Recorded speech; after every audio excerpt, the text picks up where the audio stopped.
Thank you for being on NEWSLINE Live, first time on our program. Thank you. Right. Thank you for having me.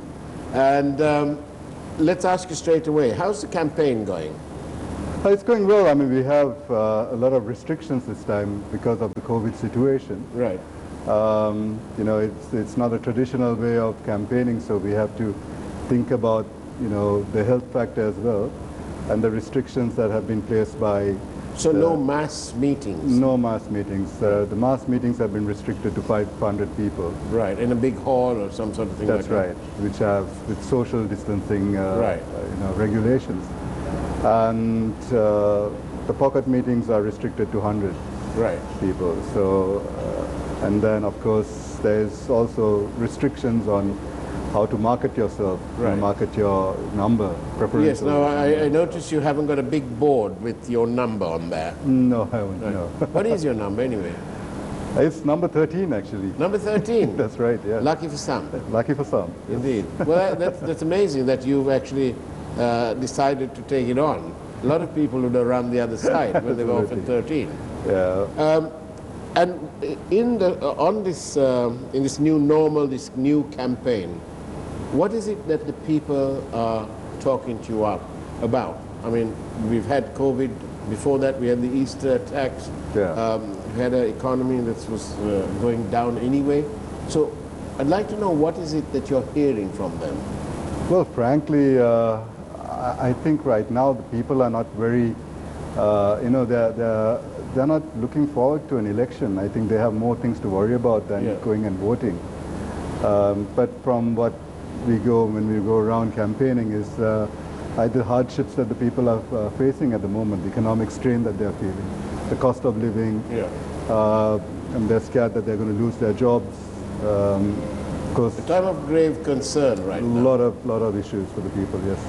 As a politician, then, Ron, what would you say? Would you rather prefer a postponed election and a reconvened parliament, or something else rather than have an election? Well, I think right now what is needed is, you know, some kind of economic relief for the people. Right. The thing is, it's not a good environment to have an election at the moment. Right.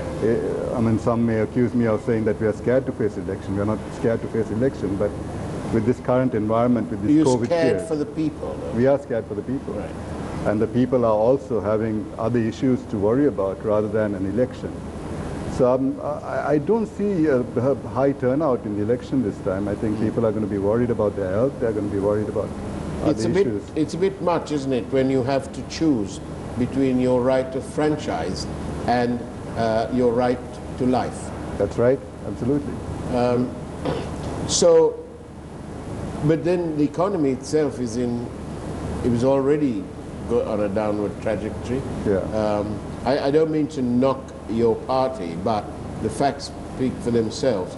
You know, in 2014, the end, the per capita GDP was about $3,819, and by the end of 2019, it was $3,852, just $33 more, or at a growth rate of just $6 per annum. If we want to reach 12,000, it's going to take us a long time. Yeah. Right. So, keeping that in mind, what can be done now to jumpstart the economy? What should the government be doing? What is it that your party will hope to do when you all win the election?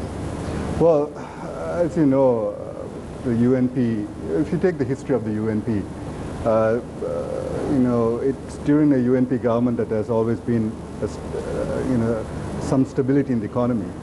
It's always been the case where, you know, when either the SLFP or the PA used to come in, the economy would be run down, and we have to go make the hard choices, make the hard decisions, and then start to revamp the economy. But unfortunately, during the last 4.5 years, I think we did, to a certain extent, stabilize the economy, but we had so many challenges. One issue that we felt we had to face up was there were natural disasters in this country. There was in the southern part of the country, there was heavy floods. Yeah. on the northern part of the country. At the same time, there was a huge drought. So there we had to, as a government, had to spend a lot of money, to get, but faced up to it, and we kept the economy going.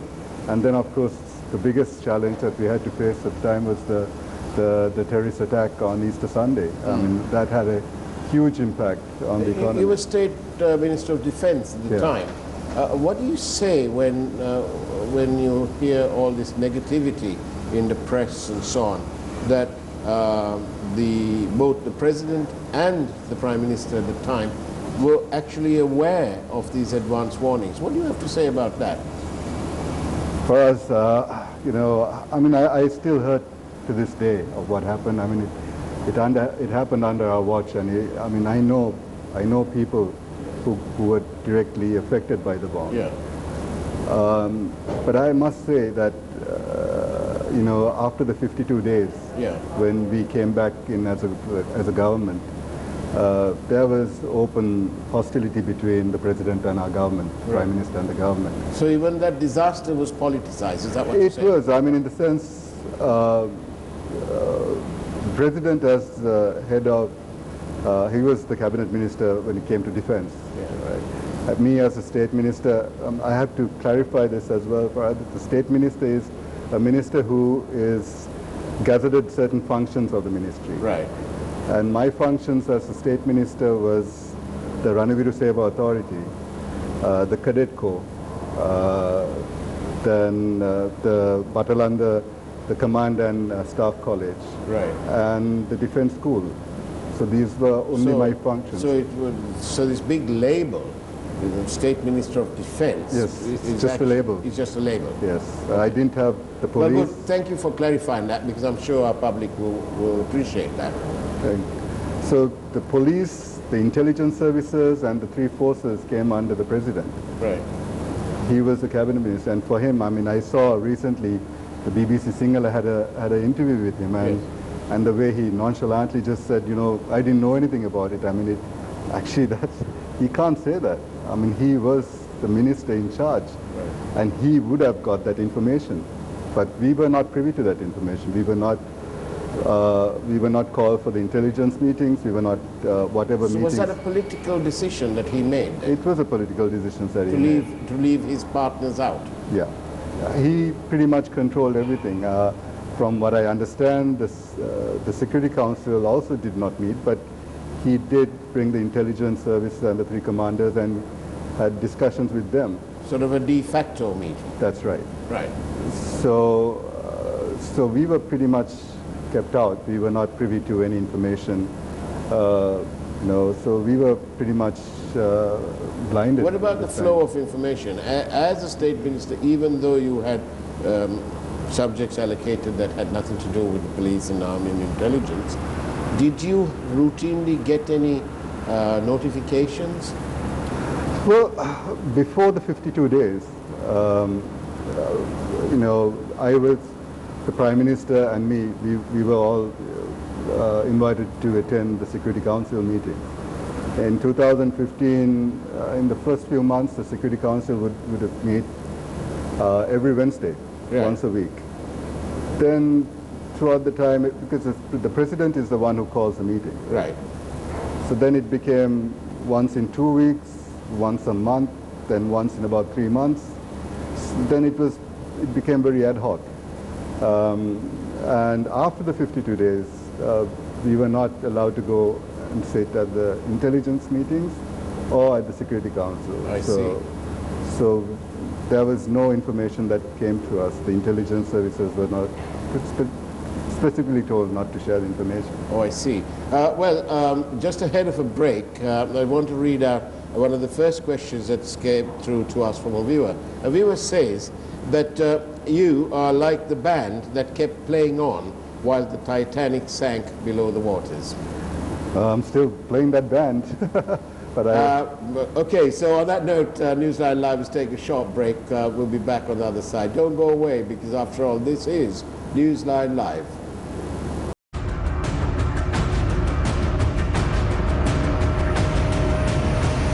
Newsfirst, Newsline with Faraz Shauketaly. And welcome back to Newsline Live. We're in conversation with Mr. Rohan Wijewardena, former State Minister of Defence, and now representing the United National Party in the Gampar district, where, incidentally, his number is 13. Really. Now then, Mr. Wijewardena, what chances for success for your party? And I ask that in the context of maybe I should ask that question first. What damage did the bond do to your party, even though you had such a resounding public support in early 2015? No, absolutely. I mean, I think the bond did, the negative publicity that we got had quite a huge impact on our party, definitely. But as also, I think, partly the fact that we couldn't respond well as well. I don't think we responded to the allegations as well at the time, and which led to a lot of negative publicity coming our way. From a PR point of view, it was a disaster. It was a disaster. PR point of view, it was a disaster. Absolutely. I mean, especially at the time, the opposition was clearly on that bandwagon, and and what we all know is that this thing is not only during the UNP government. This happened when Cabral was the governor as well in the central bank during the government of Mahinda Rajapaksa. It did happen at that time as well, though I'm not condoning it. But I think as a government we could have handled it way better. Do you think the leader and also the minister in charge of the central bank, Mr. Wickremesinghe, just happened to be the Prime Minister, do you think in retrospect that his alliance, his allegiance to his friend precluded some quick action? You could have nipped it in the bud by asking the governor to stand aside and not just for lies stand aside, but really stand aside. Do you think that showed a bit of problem with leadership? Well, I generally think that Prime Minister Wickremesinghe at the time didn't think the governor did anything wrong. Didn't think he was guilty of that crime that he was accused of. But in hindsight, I think he should have made a decision at that point and said, at least stand aside until a proper investigation is done. He should have made that decision at the time. But I mean, so it in short, the bond has impacted on the fortunes of your party. Absolutely, the bond did affect us. Yes. So how do you explain these things to the people, or are the people not interested in that anymore because other events have overtaken it, like survival? Well, yes, definitely. The other events have taken over now, but this is something that we need to also basically. I think Prime Minister Wickremesinghe at the time needed to clear his name of the allegations that was put forward to him, and he faced a presidential commission inquiry. He gave his answers. He faced inquiry, which actually found him to be innocent. In fact, now there is another investigation going on.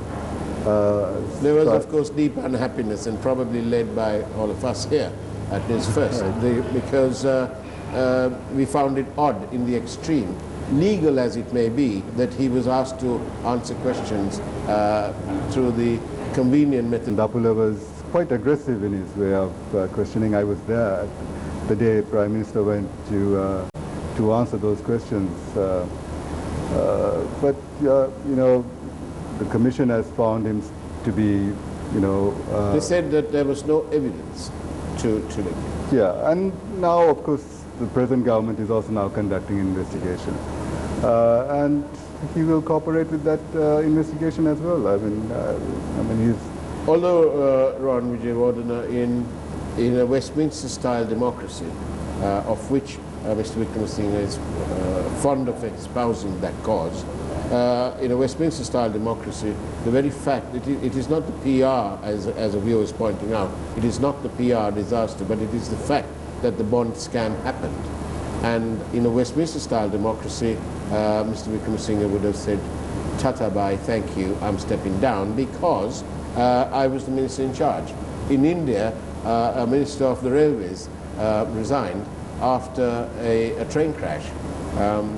He's as far removed as you can imagine from being the driver of the train to being the minister in charge of the railways. But that's what they did there. Well, Faraz, the thing is, when the investigations were carried out, there was absolutely no interference. Absolutely no interference. The Prime Minister let the investigations go forward. He faced up to it. But you know, no, I do agree. It's not a PR. It's not wholly a PR debacle. They did an investigation. I think the central bank, the governor who came afterwards, did a proper investigation as well. A forensic audit report was put out. So that you know, it doesn't implicate Mr. Wickremesinghe as being the sole person who is. True. It probably a whole collection of events, but this program hasn't got enough time these days because it's limited now. But still, we have a viewer who's asking you, why have you let go of the Beergama electorate and come to Kelaniya?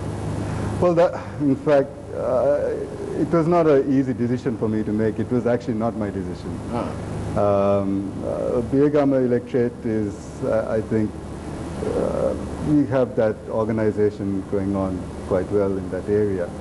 But with, you know, the split which happened in the UNP, the Kelaniya seat, Mr. Wickremesinghe and some of the other seniors thought it would be best if I move into Kelaniya and reorganize that electorate as well. Yeah. Especially because of my affiliation, my family affiliation to that electorate. So, which is why that decision was made. And in the interest of sort of not whitewashing the United National Party and/or Mr. Wickremesinghe, would you? My question to you is: would you welcome a truly independent, robust, fast-tracked investigation into Sri Lanka's greatest financial scam, also known as the bond? Absolutely, absolutely. I mean, if the people don't have any faith in all the investigations that happened previously, if they can bring in a proper, as you say, a robust, independent investigation, I think that will be very good, so that we can build up, the confidence of the people. The biggest problem for us as a network here is that this second bond was never ever investigated, and the Commission of Inquiry said, well, up to the 31st of March. That is the day that blessed bond was issued. And to really look into that, they should have extended the term, the date, so that they could look into it. And it's no good them saying now that the Tamba Satyak Padu Nair Ratata, because that's all nonsense. It's complete rubbish. The EPF ETF did lose money, and that's the people's money, and that's probably why it has impacted so much on this wonderful party. Well, like you said, I think if they do have another investigation, an independent investigation, I think as a party we will most welcome it and cooperate with that investigation. And I think Mr. Wickremesinghe himself would like to cooperate with that investigation himself. Somebody's saying that Ruwan Wijewardene is a gentleman who needs to be groomed to be the leader of the United National Party. Is this your number one fan, or is this what do you say to that? Well, it's not up to me. I guess it's up to my party members who would have faith in me. But I'm sure that all politicians, when they begin their life, they must have a vision, and included in that vision must be the leadership of whatever party that they represent. Well, you have visions of leading our country? Well, I think everyone who comes into politics has ambitions. But I think more than having personal ambitions, one should have an ambition for the country. That should take precedence over personal ambition. But what happens to most politicians is their personal ambitions becomes priority rather than the country's ambitions. So I genuinely want to see good things happen to this country. I really do. It's great. It's great news that you are Sri Lanka centric, Sri Lanka number one. Absolutely. Wonderful. I wish you very well in your quest to gain re-entry to the Parliament in Sri Lanka. Thank you. Thank I you. trust that you will make a difference on behalf of the people. And after all, it is the people that we are all, including our network, who's interested in that. I want to leave this program finally with one message that I got just in the last few seconds, who opines that if not for President Sirisena, Ranil Wickremesinghe and many others would have probably been locked up. I think it's the other way around. I think Sirisena would want to have seen us all locked up. For all the right reasons? No, for all the wrong reasons. I think President Sirisena, firstly, I think he only cares about himself and not about the country. Ron Vijayawardena, thank you very much. It's been marvelous having you on the program. Sorry that it's been such a short one, but we've now time for the news. So we'll hand you back to the control room. Thank you very much. A great evening ahead of you. And of course, God bless.